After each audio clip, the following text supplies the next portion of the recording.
పరిశ్రమలో పరిస్థితులు బావున్నంత వరకు అన్నీ బావుంటాయి. భుజాల మీద చేతులు వేసి మాట్లాడతారు. డార్లింగ్ అని పిలుస్తారు. పబ్లిక్‌గా మెచ్చుకుంటారు. ఏమాత్రం తేడా కొట్టినా అంతా రివర్స్ అవుతారు. ఇప్పుడు జానీ మాస్టర్ విషయంలో అదే జరుగుతోంది. టాలీవుడ్‌లో చాలా మంది స్టార్స్‌కు ఫేవరెట్ కొరియోగ్రాఫర్ అతను. ఎన్నో సందర్భాల్లో ప్రెస్ మీట్స్‌లో జానీ మాస్టర్‌ను చాలా మంది హీరోలు పొగిడారు. మరీ ముఖ్యంగా ఈ కొరియోగ్రాఫర్‌కు ఓ స్టార్ హీరోకు మంచి సింక్ ఉంది. ఆ హీరో ప్రతి సినిమాలో ఈ కొరియోగ్రాఫర్ కు కనీసం 2 పాటలుంటాయి. అదృష్టవశాత్తు ఆ పాటలన్నీ హిట్ అవ్వడంతో ఆ హీరోకు అతడు ఫ్రెండ్ మాత్రమే కాదు, సెంటిమెంట్ కూడా అయిపోయాడు. అయితే ఇప్పుడు అదే హీరో జానీ మాస్టర్ కు రివర్స్ అయ్యాడు.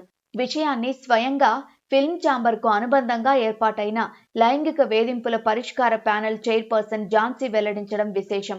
ఓ పెద్ద హీరో తన మేనేజర్‌ను ఆమె వద్దకు పంపించారు. ఈ ఫైట్‌లో ఆమెకు మద్దతుగా ఉంటామని తెలిపారు. ఆమెకు కొరియోగ్రాఫర్‌గా అవకాశం ఇస్తామని కూడా హామీ ఇచ్చారు అని ఝాన్సీ ప్రకటనతో ఆ హీరో ఎవరనే చర్చ జోరుగా సాగుతోంది. జానీ మాస్టర్ పవన్ కళ్యాణ్‌కు చెందిన వ్యక్తి, జనసేన పార్టీలో సభ్యుడు. ఆ పార్టీ నాయకుడితో ఓ హీరో కొన్ని రోజులుగా ఇబ్బందికర పరిస్థితుల్ని ఎదుర్కొంటున్నారు. ఇలాంటి టైంలో జానీ మాస్టర్ వ్యవహారం తెరపైకి వచ్చింది. దీంతో ఆటోమేటిక్‌గా ఆ బడా హీరో బాధితురాలి వైపు వెళ్లాడనే ప్రచారం నడుస్తోంది.